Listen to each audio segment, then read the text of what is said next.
Well, life is full of ups and downs, especially when it comes to our relationships, right? There are good moments, bad moments. There's help for that, though, comes sometimes in the form of good advice. Sometimes it comes in the form of very bad advice. And so a few years ago, I came across this, I believe it was at a date night thing or something we did on a Valentine's Day for youth. And this video, I found it again this week. And it just gives you maybe an example of some advice, some killer marriage advice. So take a look if you would, please. I'm Dr. Gary Smalley, and I've been helping marriages for years improve, and I've got a couple of friends who have some very unique insights into marriage, and I want you to meet them. Hey, thank you, Gary. My name is Johnny. And I'm Chachi. And you know, marriages is something I think we're all excited about and something that we think we can bring a lot of wisdom to. Isn't that right, Dr. Dobson? Smalley? Oh. That's our faux pas. But we got some killer marriage tips that we think are really going to knock your socks off. Yeah. So let's do some dancing, get this party started, and help marriages out all over the country. Let's do it. No, let's go ahead and just roll with the tips. No dance.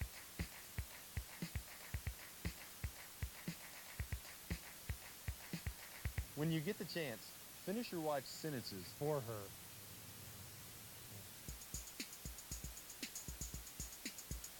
It's important that she knows that you know where she's going with a particular thought or sentence.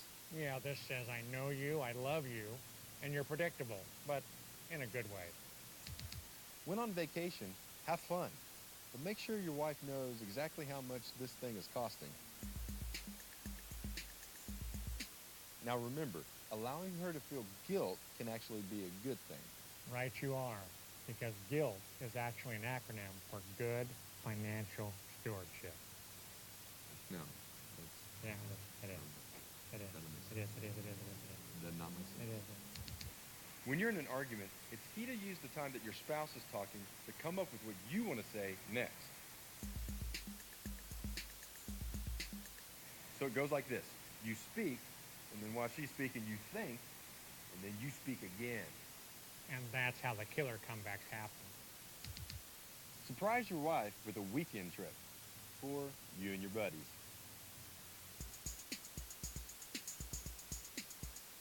Husbands, doing this will help her see that you're taking care of your needs.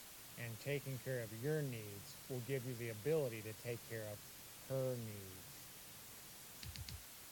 You know, putting your kids in timeout works for most parents, but putting your spouse in timeout can also be really effective. Putting your spouse in the timeout chair will hopefully help her see things from a different perspective, preferably yours. And if you get any pushback, I'd let her know that you're having a hard time telling her apart from the children. That's classic. Whenever your wife tells you about something she wants to buy, respond with the sound effect of a cash register.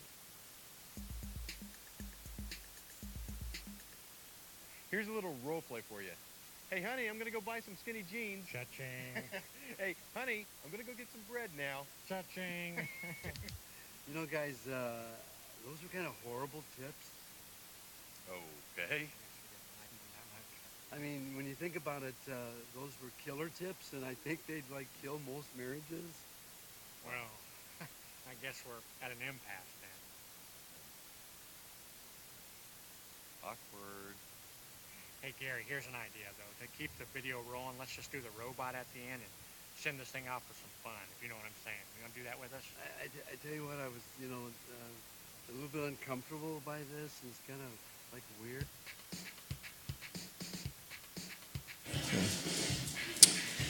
Well, if you just meticulously wrote those 6 things down, I want you to crumple that piece of paper up and throw them away. All right, that's bad advice. Okay, and life is full of bad advice, but I'm thankful that there are also good examples. There is good advice that can be found, and we are 3 weeks into looking at this small book in the Old Testament of the book of Ruth, and it's right after the book of Joshua and Judges, and it comes from a very dark time in Israel's history. The end of the book of Judges summarizes that time period as saying that everybody did what was right in their own eyes. And so it's not a real spiritually healthy time in Israel's history.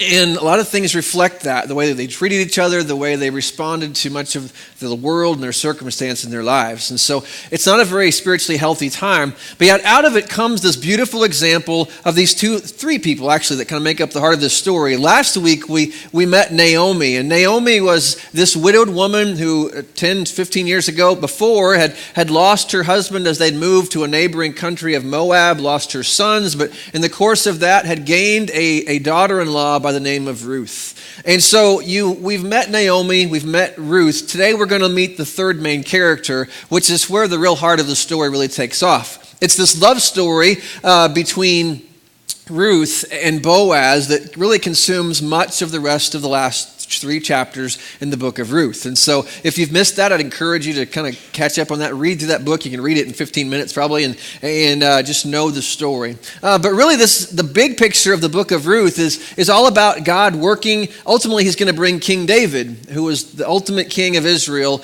into the world through this family line. But in the small story of it, what you find is that God is working in the lives of these rather insignificant, unknown people to do something great through them. But in chapter 2 today, we find an example of where Ruth and Boaz meet for the first time, and their relationship begins to take off, okay? It's kind of that love at first sight, except it's not over candlelight. It's in a wheat field. And so as we see this story today, I want to just highlight something that I think all of us struggle with, all of us need in our life. And it's this, that all of us hunger for good relationships. We all hunger to have relationships with people that feed us, that build us, that grow us, and that we can in turn feed back into them. And it's this mutual giving and sharing, building and struggling together that makes life very rich in a lot of ways. And yet we struggle for those. Life is hard. Life is busy. Life is distracting. Hearts can go in lots of different directions, and it gets hard. And so I appreciate an example like this where we get to watch this love story of Ruth and Boaz as they begin this relationship. And they build it not on superficial things, but on these healthy, good things of their character that I think are essential for good and long-lasting relationships. And so we're going to read through a long chapter, all of chapter 2, verses 1 through 23. So engage with me here. Don't just check out here as we read this, but I want you to read this chapter with me, listen to it as we go through it, and I want you to just look at what was it that brought these two people together. What was it that drew them? And in doing so, maybe this has more of a marriage feel to it. And so this falls on lots of different levels. Maybe you're a young person, want to get married someday, and maybe this sets a foundation for you going forward. Maybe you are married, and maybe it's just a checklist to be able to say, man, am I still being the person I should be in my marriage? Maybe it's just in our friendships, our relationships. This applies at every different level as we pursue this and the things we're going to talk about here today. So let's look at Ruth chapter 2, beginning in verse 1. Again, reminder of where we left off last week. Naomi and Ruth have been in Moab. They have lost all their husbands. They are destitute. They are desperate. And so they heard that there is food back in Bethlehem, where where Naomi is originally from. And so they have traveled back to Bethlehem, where they're going to restart their life. But they come home broken and broke, and no one there to help them until chapter 2 begins. And this is what we see. Now, Naomi had a relative on her husband's side, a man of standing, which means he's a man of character. He's a leader in his community, who's from the clan of Elimelech, which was Naomi's husband, whose name was Boaz. And so if this was one of those Hallmark movies, which I've never seen one of those, but every once in a while, maybe some of you have maybe drifted into the room while someone is watching one of those movies in the background, and you just happen to get sucked in for an hour and a half, just trying to, and it's never happened to me, but I've heard that does happen to some people. And so this is where the romantic music starts as Boaz enters into our story. All right, verse 2 says, Ruth the Moabite, and this story continues to remind you that Ruth is not a Hebrew, that she is an outsider. And that leaves her vulnerable. That leaves her in a place where She's always an outsider, which is another strike against her in a lot of ways, makes her more vulnerable in her culture. So Ruth the Moabite said to Naomi, "Let me go to the fields. It's harvest time, and pick up the leftover grain behind anyone in whose eyes I find favor." Naomi said to her, "Go ahead, my daughter." So she went out, entered a field, and began to glean behind the harvesters. And as it turned out, that's an interesting phrase, and it continues to show up in this book. And what that means is not just this isn't random chance. From a Hebrew perspective, as it turns out, is God is providentially working these things out. That, as it turns out, is a Hebrew mind, at least, that God is at work to do something here. As it turned out, she was working in a field belonging to Boaz, who was from the clan of Elimelech. Just then Boaz arrived from Bethlehem and greeted the harvesters. "The Lord be with you, and the Lord bless you," they answered. Boaz asked the overseer of his harvesters, "Who is that young woman belong to?" He's never seen her. She is new in the field. And the overseer replied, "She is the Moabite who came back from Moab with Naomi." Now, Bethlehem is a small town, a couple hundred people, probably tops. And so when Naomi shows up with this Moabite woman, everybody in town knew this. So this is a well-known story. And this is the lady, the worker says. And so she said, "Please let me glean and gather among the sheaves behind the harvesters." And so she came into the field and has remained here from morning till now, except for a short rest in the shelter. So Boaz said to Ruth, "My daughter, listen to me. Don't go and glean in another field, and don't go away from here. Stay here with the women who work for me. Watch the field where the men are harvesting and follow along after the women. I have told the men not to lay a hand on you, and whenever you are thirsty, go and get a drink from the water jars the men have filled." In other words, instead of leaving the property, going to find a well somewhere, just help yourself. You got VIP access to all of our water, all of our food. You can do that. And so verse 10 goes on to say, "At this she bowed down with her face to the ground, and she asked him, 'Why have I found such favor in your eyes that you notice me, a foreigner?'" In other words, why are you being so kind to me? What do you want from me? But note what it is that drew Boaz to her. "I've been told all about what you have done for your mother-in-law." Again, it's her kindness. It's her thoughtfulness that he is drawn to, he sees in her. "I've heard all that you've done for your mother-in-law since the death of your husband, how you left your father and mother and your homeland and came to live with a people you did not know before. And so may the Lord repay you for what you have done. May you be richly rewarded for the Lord, the God of Israel." And I love this wording, "under whose wings you have come to take refuge." What a beautiful picture it is to be of what it means to be a part of God's people, that we have taken refuge under the Lord's wings. Verse 13, "May I continue to find favor in your eyes, my Lord," she said. "You have put me at ease by speaking kindly to your servant, though I do not have the standing of one of your servants." At mealtime, Boaz said to her, "Come over here, have some bread, and dip it in the wine vinegar." And when she sat down with the harvesters, he offered her some roasted grain, and she ate all she wanted and had some left over. As she got up to glean, Boaz gave orders to his men, "Let her gather among the sheaves and do not reprimand her, or don't embarrass her." In other words, don't call her out if she does something that normally would not happen here. "Even pull out some stalks for her from the bundles and leave them for her to pick up, and don't rebuke her." In other words, normally this whole gleaning process, you were just looking for little kernels of grain in the ground that you could fill a cup with. But he said, hey, every once in a while, just be extra generous. Leave the whole stock. Leave the whole thing there for her to find and reap. It goes on to say, "So Ruth gleaned in the field until evening, and then she threshed the barley she had gathered, and it amounted to about an ephah." Now, we have no idea what an ephah is in our culture, but a normal gleaner who was just kind of following the harvesters around would maybe have enough food for a day. They could at least get a meal that night. But an ephah was like a month's supply of grain. So when she's collecting all this and doing all this, this is not just your typical, I got a little bit to eat tonight. This is, I've been to the grocery store and we're going to eat for a month here, okay? This is good. This is a blessing for her. It goes on to say, as she got up She carried it back to town, and her mother-in-law saw how much she had gathered, and Ruth also brought out and gave her what she had left over after she had eaten enough. And so, again, just the language of Naomi sees this is different. Her mother-in-law asked her, "Where did you glean today? Where did you work? Blessed be the man who took notice of you, because someone was extra kind to you today." Then Ruth told her mother-in-law about the one at whose place she had been working. "The name of the man I worked with today is Boaz," she said. "The Lord bless him," Naomi said to her daughter-in-law. "He has not stopped showing his kindness." Note that character trait in him. He is a man known for being kind to people. He's not stopped showing his kindness to the living and the dead. That man is our close relative. He is one of our guardian redeemers, or kinsman redeemers, maybe your translation says. And we'll get to that next week, the beauty of that. Then Ruth the Moabite said, "He even said to me, 'Stay with my workers until they finish harvesting all my grain.' And Naomi said to Ruth, her daughter-in-law, 'It will be good for you, my daughter, to go with the women who work for him, because in someone else's field you might be harmed.'" In other words, not only is he kind, but he is good. He is faithful. He is safe in his character. And so Ruth stayed close to the women of Boaz to glean until the barley and wheat harvests were finished, and she lived with her mother-in-law.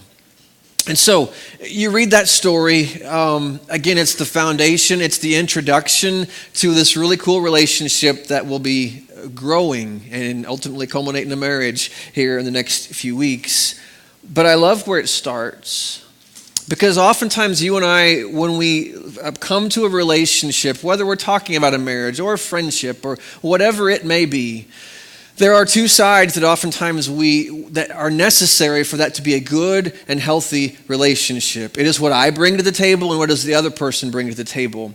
And oftentimes when in unhealthy situations, that balance is off, that I'm bringing nothing to the table, hoping that another person is going to bring everything to the table, or I'm bringing everything and they're hoping I'm going to bring something and they're not bringing anything. There is something healthy about what we have just read, because both of them are coming from a place where God is at work in their life. God is growing character. God is growing fruit out of their life because of other things in their life that they are bringing to each other that will allow them to have a relationship that is not superficial, that is not short-term, but instead will last long and will have some depth and quality to it. And so there are simply two things I want you to think about with me in relationships. That before we look to others to be something for us, I think this text implies something for us that we can glean, if I may use that word, that we can glean from. And the first question I just want you to think about with me today as you approach relationships in your life is, what are you striving to be? What are you striving to be? All of us in our relationships have to answer that question. Because if I'm not growing, if I'm not aiming to be something in a marriage relationship or a friendship, if I'm not aiming to be something, then I'm not going to become what I need to be in order to fulfill my part of a good and healthy relationship. What am I striving to be? And what I love is that this text gives us a picture of Ruth, who was striving to be something of good character, of a good fruit out of what God was doing in her life. And you see Boaz, who God is doing something really good in his life. They are both striving to be something long before they even know each other. They are bringing this good and healthy fruit of who they are in their character to this relationship. And I think that is key. And so what do we see? We see Ruth. We see her a picture of responsibility. And we've looked at her story last week of how she had the opportunity to go back to Moab. Naomi, her mother-in-law, could give her nothing, had nothing to offer her, had no financial future for her, no relational future for her. She was going back to things that were completely new and different to her. But what did Ruth do in those beautiful words of chapter 1, verses 16 and 17, when she said, "You know what, Naomi, from this day forward, where you go, I go, where your people are my people, your God is my God, where they bury you, they'll bury me." She makes this responsible, caring, devoted statement, and her actions have backed that up. So when we get back to Bethlehem, what does she first and foremost want to go do? We've got to eat, so I've got to feed us. And so I'm going to go out and I'm going to find food for us. There's this responsible nature. There's this committed fruit out of her life that God is doing this really cool thing in Ruth's life. So long before she ever meets Boaz, she is growing, she is responsible, she is becoming all of these things in her life. And so you get this picture of her responsibility. And I love the picture that you see of both, of how this whole system is working. Because God always in the Bible has a strong emphasis on how do we treat those who are most vulnerable around us. And God even built into his law in places like Leviticus 23, verse 22, how his culture, how he wanted his people to care and give opportunity to be cared for to the most vulnerable, the fatherless, the widows, people like Naomi and like Ruth. It says this in Leviticus 23, verse 22, to the landowners, to the farmers of their day, when you reap the harvest of your land, do not reap to the very edges of your field or gather the gleanings of your harvest. Leave them for the poor and for the foreigner residing among you. I am the Lord your God. So what you get is this picture in the book of Ruth of how this system plays out. Boaz is the farmer. He is gleaning. He is harvesting. And people like Ruth and many others would come along behind them and just look for anything that they could pick up to eat. And so this system required two things. It required the generosity of landowners and farmers, but it required also the the initiative of those who wanted to help themselves. And so both of those things came to be, and without either one of them, people would not be helped. If landowners were greedy and said, you know what, this is my land and I'm going to harvest every piece of barley or wheat on this thing and how dare they think they can come take mine, it wouldn't work. But God built in that this is not your land, this is my land, and as you take care of it, I want you to use what you have to care for those who are more vulnerable around you. Deuteronomy chapter 24, verse 19 would echo that thought. When you are harvesting in your field and you overlook a sheaf, do not go back to get it. Leave it for the foreigner, the fatherless, and the widow, so that the Lord your God may bless you in all the work of your hands.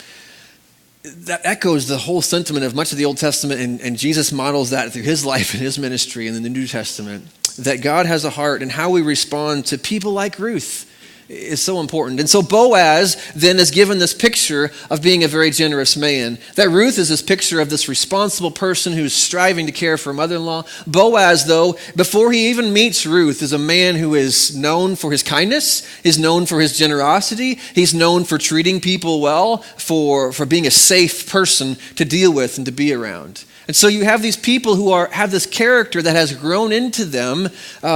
We can assume Boaz because of his faith in God, and he has listened to God's word, and he allowed that to grow fruit in his life. And it blesses someone like Ruth, who is coming along. She has nothing to her name, but she is trying, she is striving, she is trying to help care for herself and for Naomi. And so what do they both bring to the table? They both bring these really cool fruits of, hey, this is what God has grown into my life. This is what God has grown into my life. And those strengths become something that becomes beautiful as they begin to mix together in a relationship. And so you note that fruit that they bring is important in this part of the story. And so let's move to the second question then. So they both bring something healthy and good to the table in and of themselves. They're bringing that to the table. But the second question we have to ask ourselves is, who are you seeking to find? Who are you seeking to find? Not only what are you bringing to the table, what are you bringing to offer someone else, but what are you seeking? What are you looking for? It wasn't uncommon. Oftentimes, and why I love the book of Ruth so much is that it presents this healthy, good, godly picture of love, romance, marriage, all these things. So often in Scripture, it reflects what culture and life in general is, that we're driven by our lusts, we're driven by appearance, we're driven by wealth, we're driven by shallow things that do not last. But yet here you have two people. Where do they meet at? Boaz is managing his farm. Ruth doesn't come in all dressed up and looking beautiful. This isn't a first date where you're swiping left, swiping right kind of thing by some shallow picture. What is she? She's in a field. She's probably a sweaty mess. Her clothes are probably dirty. She probably stinks. It's just not a really good, attractive first impression. But he sees past all that superficial stuff because he's looking at something deeper. And it's a challenge for us to look beyond superficial things too, and that he is looking at the heart and the character of who she is. And she also is looking to see his character, and she finds great comfort and a safe place in his character because he treats her well.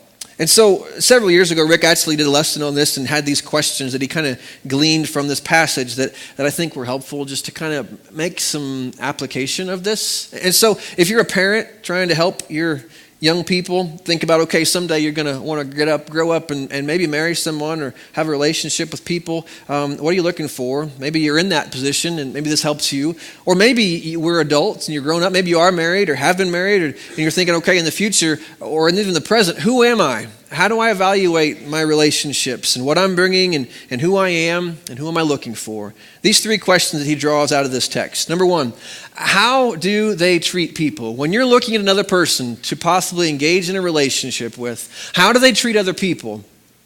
Again, Ruth, Boaz is looking at her. How does she treat people? Oh my goodness, look what she's done for her mother-in-law Naomi. She has this kind, caring, compassionate heart that is evident of fruit out of her life. She's looking at Boaz. How does he treat people? People who work on his farm, in his fields, they are safe, they are protected. His workers don't violate them because sexual harassment in the workplace is not a new thing. It's been around for a long, long time. And people have been taking advantage of people in vulnerable situations for a long time. And so Boaz, though, is a safe man to deal with, a safe man to be around. And so, again, I think there's a principle there. When you're looking at someone to engage in a relationship with, I think it is a healthy thing to look around and say, how do they treat people?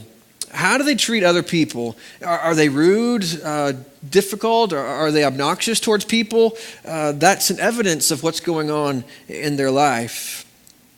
Peter would say this, excuse me, get my notes in the right order here. There it is. All right. It's important to go in numerical order. This gets really confusing fast. And so, but again, let me show you the passage from 1 John chapter 4. Peter's coming in a second. 1 John chapter 4, it gives us this verse that talks about how do you know the love of God is at work in someone's life?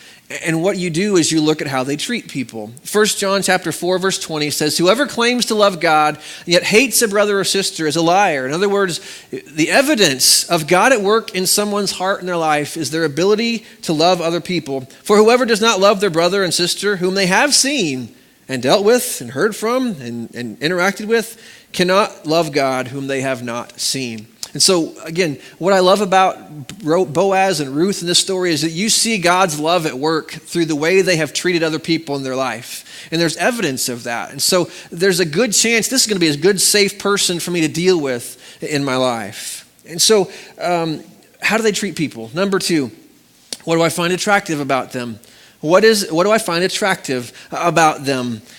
Again, what is it that Ruth and Boaz are drawn to? Again, this is not some first date in a nice romantic restaurant where we've put on this fake version of ourselves. This is a wheat field. It's hot.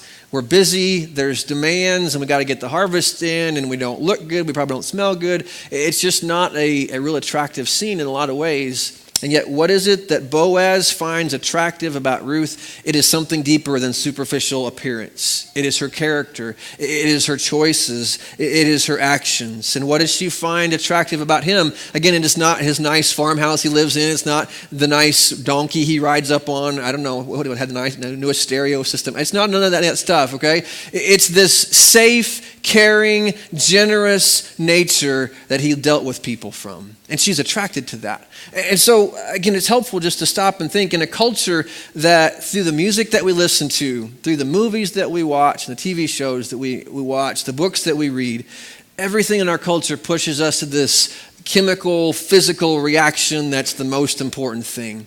But all of us, anybody who's lived very long at all, knows that all of that stuff is like a fog that just quickly dissipates, all right? And if your relationship is based on that, if your marriage is based upon that, there's a harsh reality coming a few weeks into this thing when all of a sudden, man, I thought he was, and all of a sudden reality sets in. And if that's what our relationship is based on, it won't last very long.